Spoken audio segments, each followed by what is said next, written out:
नमस्कार, आदाब। मैं हूं आपके साथ निखत अली। अमेरिकी अखबार न्यूयॉर्क टाइम्स में एक खबर छपी है। इस खबर में पीएम मोदी की 12 सालों के सियासत की झलक है।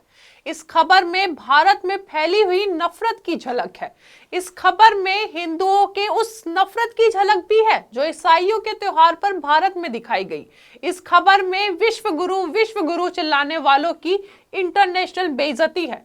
दोस्तों, न्यूयॉर्क टाइम्स में छपी इस खबर में कहा जा रहा है कि भारतीयों का अब अमेरिका में वैसा स्वागत नहीं है जो कभी पहले हुआ करता था। अमेरिका के टेक्सास में रहने वाले एक बड़े भारतीय डॉक्टर का कहना है कि उनके पड़ोसी उनकी हिंदू आस्था का मजाक उड़ा रहे हैं और सवाल कर रहे हैं कि क्या उन्हें अमेरिकी होने का अधिकार है। न्यूयॉर्क टाइम्स में छपे इस हिस्से को भी देखिए। इस भारतीय डॉक्टर ने कहा कि जिस देश को वो कभी धरती पर स्वर्ग समझते थे, वहीं अब उन्हें अपने धर्म और पहचान को लेकर अपमान और सवालों का सामना करना पड़ रहा है। इन अनुभवों ने उन्हें अपने अपनाए हुए देश अमेरिका को लेकर गहराई से सोचने पर मजबूर कर दिया है। अब वो खुद से ही ये सवाल करने लगे हैं कि आने वाले वक्त में जो भारतीय अमेरिका आएंगे, क्या उन्हें अमेरिका में जिंदगी बसाने का सपना देखना चाहिए या नहीं। उन्होंने कहा कि अगर उनके बस में होता तो वो खुद भारत लौटकर अपने पुराने दोस्तों और परिवार के साथ बुढ़ापा बिताते, लेकिन फिलहाल वो अपने 4 पोते और पोतियों की वजह से अमेरिका में ही रहने को मजबूर है। उन्होंने आगे जज्बाती होते हुए ये तक कहा कि अब सब कुछ पहले जैसा नहीं रहा। मैं खुद से पूछता हूँ, मैं यहाँ क्यों हूँ।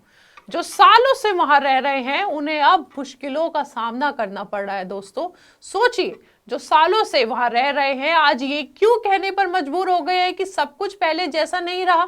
मतलब हालात अब बदले हैं, पहले ठीक थे। अब सवाल तो यही है दोस्तों, अगर भारत इतना ही मजबूत हो रहा है तो उसके लोग विदेश में सम्मान के लिए क्यों जूझ रहे हैं। क्या अपने ही देश की राजनीति ने हमें दुनिया में कमजोर बना दिया है। आज ईसाई बहुल देशों अमेरिका से लेकर यूरोप भर में अगर अचानक भारतीयों से चिढ़ होने की खबर आ रही है तो आप बताइए इसका जिम्मेदार कौन है। पीएम मोदी की वो सियासत जो पिछले 12 साल से वो कर रहे हैं। ट्रंप के साथ गहरी दोस्ती का दावा करते हैं पीएम नरेंद्र मोदी, बावजूद इसके भारत के लोगों के साथ अमेरिका में हो रहे इस रवैये का जिम्मेदार कौन है। क्या अमेरिकन की भारतीयों से इस बात की चिढ़ भी है, जहां सनातन के नाम पर हिंदुत्ववादी गुंडों ने क्रिसमस के त्योहार पर हंगामा मचाया था, ये तक कह डाला था कि ये हिंदू राष्ट्र है, क्रिसमस से जुड़ी कोई चीज इस धरती पर नहीं बेचने देंगे। क्या आप जानते हैं सनातनियों की एक खबर विदेशी वेबसाइट पर अब तक छप रही है। 2 जनवरी की एक खबर देखिए। विदेशी वेबसाइट UOJ ने छापा है कि भारत में क्रिसमस कम्युनिटी पर 80 जगहों पर हमला किया गया था। क्या ये तस्वीरें भी जिम्मेदार है जो अब हम आपको दिखाने वाले हैं। शनिवार को एक तस्वीर सामने आई थी दोस्तों, जिस पर शर्म से डूब मरना चाहिए था। उस बात पर जश्न मनाया जा रहा था। आरती और फूल मालाओं के साथ स्वागत किया जा रहा है और जिनका स्वागत हो रहा है वो कोई क्रांति करके नहीं आए हैं। दोस्तों ये जेल से बाहर आए हैं। ये वो दंगाई है जिन्होंने ईसाइयों के त्योहार क्रिसमस पर खूब बवाल मचाया था। आप देखिए कैसे जश्न मनाया जा रहा है।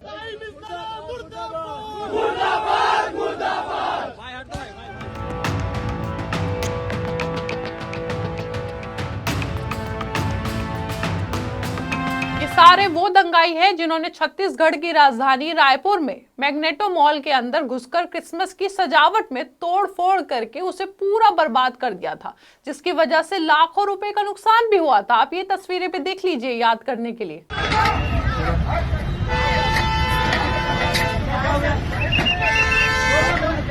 तो देखा आपने तस्वीरें, ये वही दंगाई है और इन्हें अब जमानत दे दी गई है। जेल से बाहर आए इन दंगाइयों का स्वागत हीरो की तरह किया जा रहा था, जैसे कि इन्होंने ईसाई धर्म के लोगों के क्रिसमस को बर्बाद करके कोई महान काम किया हो। पूरे भारत में ईसाइयों की तादाद 2 से 3% ही है, वहीं मुसलमान की तादाद पूरे भारत में 14% है। बावजूद इसके अपने देश के अल्पसंख्यकों के त्योहार में हिंदुत्ववादी गुंडे उत्पात मचाते हैं।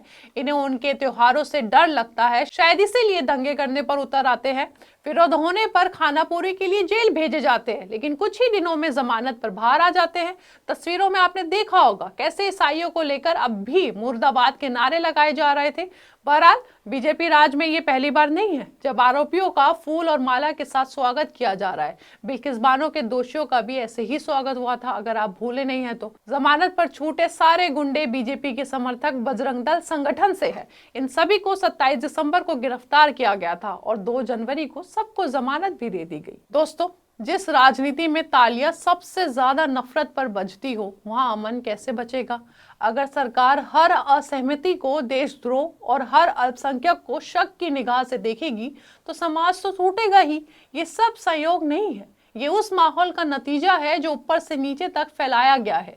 ना भारतीयों को अमेरिका में यूं अपमानित होना चाहिए था, ना भारत में त्योहारों के नाम पर डर फैलाना चाहिए था। अगर राजनीति का काम देश को जोड़ना होता तो शायद ही लोगों को मजबूरी में देश को छोड़ना पड़ता। बेरोजगारी और माहौल से तंग आकर देश का युवा विदेश जाने की सोच रहा है, लेकिन विदेशों में भी अपने देश की राजनीति का असर वो देखेगा तो आप बताइए वो कहां जाएगा? इतना ही नहीं दोस्तों, अमेरिका में भारतीय छात्रों के लिए नौकरी का रास्ता भी अब बंद हो चुका है। अमेरिका के अखबार न्यूयॉर्क टाइम्स में छपी इस खबर के मुताबिक एक भारतीय हैं, साई सुषमा, उनकी कहानी भी आपको सुननी चाहिए। इनके मुताबिक अमेरिका में पढ़ाई के बाद नौकरी का रास्ता भी भारतीय छात्रों के लिए लगभग बंद हो चुका है।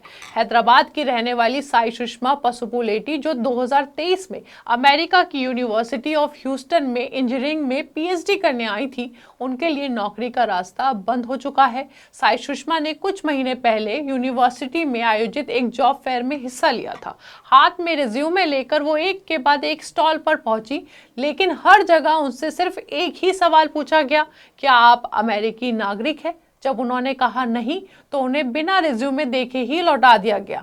साई सुषमा यहाँ मायूस होकर कहती है, मैंने बहुत मेहनत की है कि हैरानी की बात है कि किसी ने उनका रिज्यूमे तक नहीं देखा।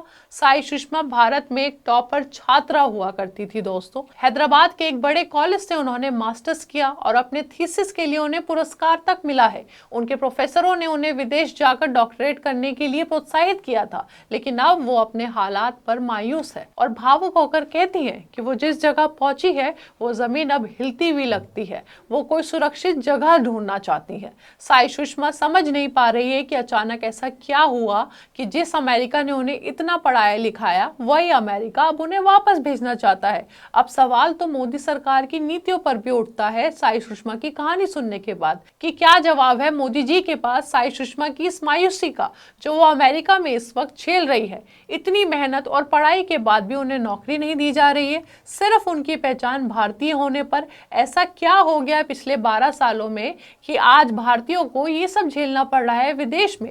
भारत में रोजगार का अकाल है, अब अमेरिका भी नौकरी देने का रास्ता बंद कर रहा है। तो ऐसे में इस हाल का जिम्मेदार कौन है? कहां है वो पीएम मोदी की ट्रंप से याराना वाली दोस्ती? ट्रंप के देश में भारतीयों के साथ ऐसे रवैये की जवाबदेही किसकी है? इस देश में नफरत और घृणा को कम होना चाहिए। अगर ऐसे ही हालात रहे तो भारत तो विश्व गुरु बनने से रहा। देश नारे से नहीं, न्याय, रोजगार और भरोसे से मजबूत होता है। और जब ये तीनों हिलते हैं तो दुनिया में भारतीय भी असहाय नजर आते हैं, जैसे अभी अमेरिका में रह रहे भारतीय नजर आ रहे हैं। अब आप अपनी राय इस खबर को लेकर हमें कमेंट बॉक्स में बताइए। हमारे चैनल आर्टिकल 19 इंडिया को सब्सक्राइब कीजिए और बेल आइकॉन को प्रेस कीजिए ताकि हमसे आने वाली हर खबर आपके पास फौरन पहुंचे। अब इजाज़त दीजिए, बहुत बहुत शुक्रिया।